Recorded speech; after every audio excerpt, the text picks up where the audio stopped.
What's up, Mets fans? Welcome to a new episode of the Teens and Queens podcast.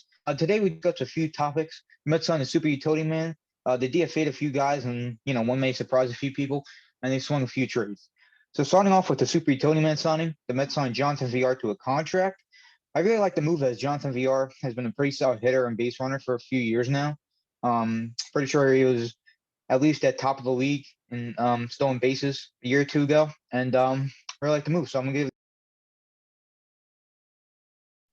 Yeah, Jonathan Villar, he's proven to be a very good veteran, especially leading the younger guys in the Marlins last year for the first half of the year before he was traded to the Blue Jays. He had a little bit of a down year in 2020, like most of the league did. Bunch of great players did. So you can't really get on him too much for that. He did play a lot of positions, which is one of the main reasons we signed him for his versatility. That was a big factor in us signing Jonathan Villar. Also his speed. In 2019, he had like 40 stolen bases, which hasn't been done by Met in like about 10 years. So that's something that to keep an eye on because we haven't had a serious base stealing threat in quite some time. So that's a big reason why I like this signing, his versatility and ability to steal bases. So if we need him in the late innings coming off being a pinch runner, we can just sub him in there. He can steal a bag for us, get us in scoring position, and that could be a game changer. So that's a big reason why I like this Jonathan Villar signing. Yeah, this team needed a veteran utility infielder, as these guys just said. We really didn't have one of those. Our right now, he probably would be replacing Jose Peraza on our depth chart, but now that we got him, he's obviously going to replace Peraza. He obviously, as Tim just said, he's coming off a down year, but I expect him to hit a little better than he did last year. His defense isn't anything special, so he's not going to be really a defensive replacement or a defensive upgrade anywhere, but he should provide some maybe hits off the bench, some stolen bases in big situations. So hopefully that helps us out as we really have been struggling in the speed department past decade or so. So we'll see how he does there. He's obviously getting a little older now, so his speed isn't going to be as good as it was maybe, say, a few years ago, but I still expect him to steal a decent amount of bases, which the Mets have obviously struggled in these past few years. Yeah, I like the signing. If someone goes down with an injury, he's fully capable of starting in their place, and hopefully he has a good season with the Mets here. It's a relatively cheap contract. Our alternatives were someone like a Marlon Gonzalez who signed for about the same amount of money as him with the Boston Red Sox yesterday. So yeah, good signing by the Mets, and there's Like these guys are saying, I really like the signing, like I said before too. Both of these guys mentioned the stolen bases, like I mentioned before too. Excuse me. And we're gonna, with that stolen base presence, we're also gonna be talking about a new guy the Mets also got later in the show that also has a very good stolen base presence and speed on the bases. So, like we've said, we like the signing a lot. Really solid depth move for the Mets. Jonathan Villar has been a solid hitter. He may not be put up that high of numbers, but I'm pretty sure he's always like scored a decent average most of the time. I mean, average isn't really looked at in baseball that much anymore, but for a guy either coming off the bench or used in specific situations, is very solid to have those type of guys off your bench. So for the next topic, oops, sorry. Yeah, just to add on before we go into our next topic, I like Jonathan Villar. He could probably be a star for a good amount of teams in Major League right now. He's a pretty good player. Say if JD Davis or Jeff McNeil goes down with an injury, which isn't too unrealistic. Injuries are bound to happen in baseball. You just sub him right in, and he wouldn't be a bad replacement. So overall, I'm very happy with the Jonathan Villar signing, as he can be a great piece off the bench or can fill in for if we have any injuries, which are bound to happen in baseball this year. Great points made by these guys. And for the second time, let's move on to the next topic. The Mets, like I was talking about before, the Mets DFA'd a few guys to take over or to clear some spots on the 40-man for the signs of Albert Amor, like we talked about last show, Jonathan Villar, and also another guy that the Mets got. Oh, sorry. the guy that the Mets got will be talked about later in the show in a trade. So some DFAs that the Mets made: Corey Oswalt, Brad Brock, and Ali Sanchez, who was just today traded to the Cardinals for some cash considerations.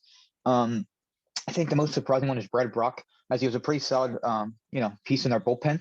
Um, and he struggled a little bit this year. I think that might be the reason. But that's probably the most surprising one. Corey Oswalt struggled his career with the Mets. Ali Sanchez, catching prospect for the Mets, but really didn't work out as he was just a defensive first catcher, and they get some cash out of him from the Cardinals. So I'll let you guys talk about the DFAs and yeah. All right, so talking about the players we had designated for assignment, Brad Brock, Ali Sanchez, and Corey Oswald, as Bubba said. I was more shocked with Ali Sanchez. I have to disagree with Bubba on that one. I think Brad Brock was definitely a good pitcher for us. He ate a lot of innings for us last year, but we upgraded our bullpen, and he doesn't have many if any options left in the minor league. So if we replace these guys with that we signed in the offseason with him, he doesn't really have much value to the team. I think Ali Sanchez could have been a pretty solid backup. Obviously we got Tomas Nido. He'd probably be a third string if he even makes the roster, which I don't think he would have. But we have a guy on the 40-man, Patrick Mazeika. Him and Ali Sanchez are pretty similar talent-wise. Ali Sanchez having the hand on the defense side, and Patrick Mazeika having the hand on the offensive side. So I think the Mets had to make a big decision if they'd rather take the offensive potential in Mazeika's bat, which they did, or Ali Sanchez. So and we saw how that turned out. We obviously trade Ali Sanchez for cash considerations today. Sad to see him go. I was personally a big fan of Ali Sanchez. But yeah, I wish him the best luck in St. Louis. Oh yeah, so DFAing Brad Brock is pretty telling for what this team plans to do in this next week or so, because now we have a bullpen spot open that was pretty much designated to Brad Brock, but now that spot could be used to sign someone like Justin Wilson or Trevor Rosenthal, who are expected to sign within this next maybe weekend or week. So we'll see what the Mets do with that bullpen. Corey Oswalt really didn't pitch well at all for his whole entire Mets tenure. I'm not too upset about DFAing him. It was pretty expected. As Tim said, Ali Sanchez was a little bit of a surprise. There were some people on the 40-man that I'd maybe considered before DFAing him, but it's not too big of a loss where you're like, wow. Um, yeah, so obviously when you add players to a roster, you're going to have to let go of some. That's just the way it works, and we might have to do that a few more times before spring training commences in a few weeks. One more thing to add before we go into the next topic. Some people, especially like reaching out to us, were wondering why Daniel Zamora wasn't the one designated. The Mets are very light on left-handed depth right now. I think the Mets only have like two lefties on the entire roster. If I'm not mistaken, I think it's only David Peterson and Aaron Loup, who's recently signed by the Mets. So, I mean, that just shows that they need the lefties for depth. And I just want to put that out there for people who are confused about that type of situation. So for the next topic, the trades, like we just said, Ali Sanchez was traded to the Cardinals for cash considerations. But a trade that went down the other day, the Mets got involved with in a three-team trade with the Royals and the Red Sox. I mean, this is the second time this year that the Mets have gotten involved in a trade that I didn't think the Mets would even be touching, honestly, because the Mets have barely gotten involved in any three-team trades in the past for a while now. So recently they acquired Luke Casey in a three-team trade. Now they're acquiring outfield prospect Khalil Lee from the Royals, who's their, I think, number 8 overall prospect. Has a lot of potential. Like we were talking about before, the speed threat. I think he had like 52, 53 stolen bases in a season. I really like the pickup. The Mets traded Josh Winkowski. Sorry if I said the name wrong, but he was a pitcher that went to the Mets in the Steven Matz trade from the Blue Jays. So look at this front office. Basically for Steven Matz, the Mets got 2 solid players, traded Josh and got Khalil Lee back. So I think this trade's really good for the Mets. As I said, I don't think they wouldn't think they would get involved. So yeah, Yeah, I was definitely kind of shocked to see that we were in on this trade. We originally saw Andrew Benintendi was going to the Royals, which was the major piece of this trade to say the least. But then we saw the Mets were involved, and we got Khalil Lee, which I'm very happy with. As we all know, our farm system is very top heavy right now. I'd say our top five had pretty good potential, and then dropped off before. But now we had a guy like Khalil Lee who's in that middle of our top half of our farm system. So I'm a big fan of replenishing our farm system. As we we obviously want to win now, but we also can't disregard our future as well. So I think Khalil Lee, is he's a little bit of I wouldn't say a liability, but definitely needs to work on his hitting a little bit. But definitely his speed is something to look forward for, and his defense too. So I'm a pretty big fan of this trade. We didn't give much up. We didn't even know the guy Josh Winkowski very well. So I'm not too devastated with that loss. But yeah, I'm a pretty big fan of this trade and can't wait see if Khalil Lee can make it to the majors anytime soon. I absolutely love this trade for the Mets. We needed depth at our upper levels of the minor leagues in the outfield. We didn't have that whatsoever, and this provides that because I'm assuming Lee's probably going to start this season at least at AAA probably. He was in Double A the last minor league season, which was 2019. So I'm assuming now he's probably prepared to play the AAA level. We might see him in the big leagues this year as he's on the 40 man. So I absolutely love this trade. I like his potential. He slots right into our top 10 prospects. We didn't have to give up relatively much for him. We gave up, as they said, Josh Winkowski and a player to be named later, which we'll find out within the next few months or so, which could be a notable name, but we won't know until then. But I really love this trade for the Mets. Clearly looks like he has promising potential. Um, and as I said before, we really don't have much outfield depth in the upper levels of the minor leagues. As right now, we're probably slated to have like Malik Smith in AAA playing with him, and maybe a few other guys, Janesh Fargas, who was pretty good in spring training last year, actually, for us. So I really like this trade for the Mets, and hopefully we'll see Khalil in the big leagues this year. like Mike was just saying, I really like this trade, like I was saying before too, because of that fact that he pointed out how we don't really have that much outfield depth or outfield prospects at the upper levels. I'm pretty sure I saw a tweet that said the Mets only had like two outfield prospects in their top 30. So that just shows that the Mets really needed some outfield depth over there. I'm pretty sure Khalil Lee's currently ranked as their seventh prospect. I think he's in between Vientos and JT Ginn right now. So just shows how much this trade could really help the Mets out, especially the fact that he's I think 22, 23, I think around there, and the fact that he can make an instant impact if he does have a really good season in either. I think he'll start in AAA, but if anything, most likely Double A because I think he was there last time there was a minor league season. So, if anyone else has anything else about this trade, if not, we could just move on to the next topic. Okay, so for the next topic, running into trades, but these are trades that the Mets haven't made yet. Chris Bryant trade rumors. He's been going on all offseason as the Mets are looking to upgrade the third base position. Zach Scott said today in an interview or a press conference that they could still trust JD as a big role in the team, but they are still looking to improve different spots. So I'll let these guys talk about the trade. Yeah, obviously there's a few options on the trade market this free agency. We obviously have Chris Bryant, which we've heard a lot about. Just in terms on the free agent market, and then we have Eugenio Suarez from the Reds, who's also another third baseman on the market right now. Matt Chapman's been a name that's been thrown around too, but that's also not going to happen in my opinion.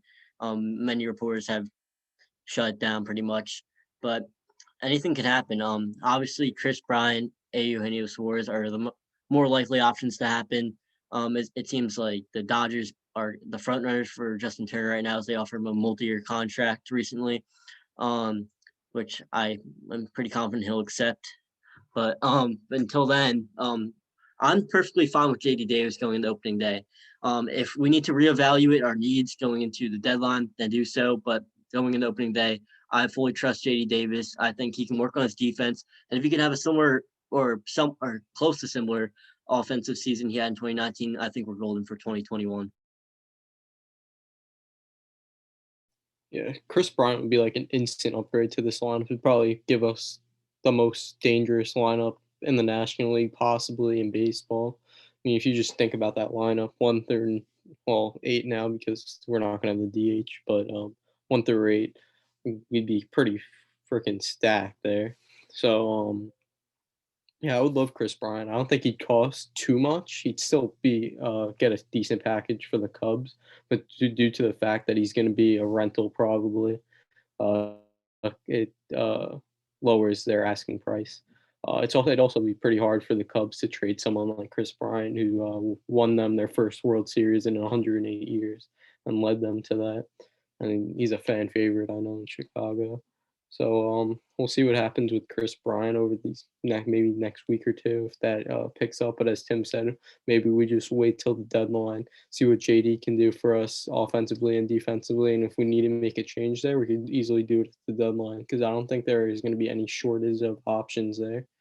Um, as for a guy like Chapman, as these guys said, I don't think it's relatively likely at all. It just doesn't make sense for either team because the A's would. I don't see them trading them because they could still contend for that AL West title right now, and the Mets would have to give up a decent chunk of their top prospects to get him, and I can't see us doing that. As Sandy has said multiple times, that the Mets aren't trading their top prospects this year because we need to keep on building up that farm system that Bertie Van Wagenen destroyed during his 2 years in the GM role. So the last guy, Suarez, maybe we can get him in a deal with Sonny Gray, who'd be a great option, I think. Good guy to slot into that 3-4 spot. He's a good pitcher, and Suarez would be a good guy at third base. Great offensive player, meh defense, but he'd definitely be an upgrade as well. As Tim said, we'll see what happens with JD. If we don't make a trade, that's fine, and we'll just see what happens. Like these guys said, I'm personally a big fan of JD Davis. Watching his 2019 after not knowing really what he bring to the table, that was definitely fun to watch as he just absolutely broke out. Obviously had the best season of his career as he was with the Astros and just struggled while he was over there. Definitely probably the best trade that Bertie Van Wagenen made in his tenure with the Mets. That'll definitely be a move that he'll kind of be remembered for. Uh, you know, trade that he'll be remembered for the most is obviously a trade that kind of depleted the farm system with Jared Kelenic, Justin Dunn, and a few other pieces. But I think the Mets are doing a great job. Getting Khalil, who's kind of in the spot that Kelenic's in. Obviously, not as regarded as Kelenic is right now, but I just think it's that trade's a really good trade for the Mets. I know this is a little bit off topic, but he brought up Brody and how he's trying to build up the farm system and how getting rid of some prospects for a guy like Matt Chapman would probably be a no-no. You also have to look at the Mets' top prospects. They have Brett Beatty up there, Ronnie Mauricio, who may be over to third base if the Mets can get a long-term deal done with Francisco Lindor. They also have Mark Vientos, who I think is closer than all of them. Different guys that take a slot over there. You could teach guys different positions. Who knows? The Mets may go out there in the draft this year, draft a stud third baseman, maybe their third baseman in the future, or just an infielder in general, like Spencer Torkelson. For the Tigers. Yeah, I think they said that he was a third baseman during the draft, but I think he's just a corner infielder. No matter what position he's playing, he's really high regarded right now. So should be exciting to watch the future of the Mets, man. I think this is probably the most fun I've been or most excited I've been for a Mets season in a really long time. Just because of the fact that we added, different pieces, really good pieces, new ownership, new front office. Should really be an exciting season. Speaking of that, spring training less than a week away as pitchers and catchers report as of today, 5 days away. That's a really exciting thing for us. Guys like Jeff McNeil and Brandon Nimmo are already down there. Other guys are packing up their bags to get down there right now. And yeah, so if anyone else has to add anything else, go ahead. If Yeah. not, Well, adding on to what Bubba said about being very excited for this season, I don't think many of our fans know how great this offseason it was. Keith Hernandez said it's one of the best, if not the best, offseason Mets have had ever. So I'm just very excited. We had a top catcher, a top reliever, one of the best shortstops in the league right now, and we had a bunch more. Too many to name. We went out to sign like 8 people onto our major league roster, which is the most we've ever done, I believe, or in about 10 years. So we went out to spend. We addressed all of our needs, and I'm just super excited to see this new team on in City Field this year. So I'm very excited, and I have high hopes for this team. Yeah, I just wanted to point out one more thing before we conclude this episode. Another thing that Zach Scott said today in his press conference that Bubba mentioned earlier is that we're still looking for pitching options. There's still a few guys out there like James Paxton, Taiwan Walker, Jake Odorizzi, Rich Hill, guys like that. So there's still a surplus of good options. Another guy that we were interested, Jake Arrieta, signed with the Cubs today. So we're out on him, obviously. But there could be a competition in spring training because we still have some good depth options. And without Noah Syndergaard until around May, June, we're going to need to fill that spot. So as of right now, our rotation would be Jacob deGrom, Carlos Carrasco, Marcus Stroman, David Peterson, and then whoever we fill out with that 5th spot. And I still think the Mets do have a move in them for that starting rotation, whether that's a lesser move like Rich Hill or another guy, or a bigger move like a James Paxton, who's probably going to get $10+ million because he's had a relatively good career despite him being injury prone.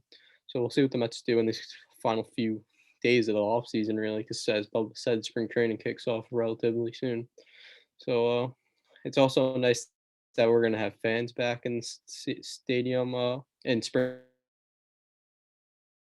training, obviously, but it's better than nothing. It's going to be fun to see, and yeah, excited for the season.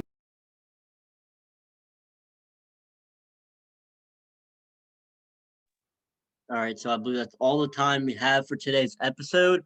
We definitely covered some key points on what's going on in the Mets community right now and some moves the Mets have been making recently. Spring training starting up in a couple of days, pitchers and catchers report, and then games start beginning of March, I believe. So until then, we're just gonna have to wait to see his team on the field. I know I'm not. I know I'm ready. Hope you guys are too. And with that being said, hope you guys had a good time watching this episode. Hope you guys enjoyed. Make sure to subscribe, like, leave a comment, and check out our social medias in the bio. We're gonna be posting more on there. And see you guys later. Let's go, Mets.